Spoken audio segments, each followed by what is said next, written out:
Good morning, ladies and gentlemen. We're back again. So we've got the piece of paper out, which is good. But if you look straight down on that,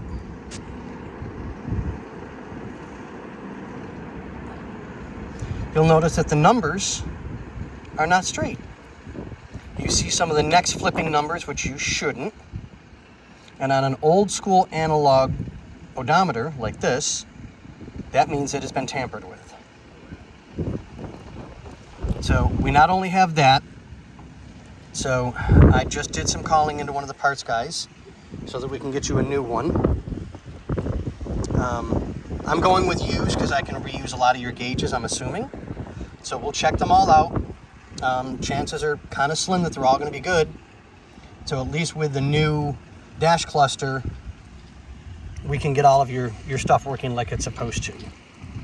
So I'll polish this up because these are a little harder to find, and I'll make that look really, really nice. So we'll get all the marks off of it and get it cleaned up. I'll actually tackle that next. But yeah, it looks like a lot of your gauges are just, this circuit board's completely fried. So, but I'll start disassembling everything, double checking, see if I can figure out which ones are good, which ones are not. We'll keep everything that's good, of course, trash what's not.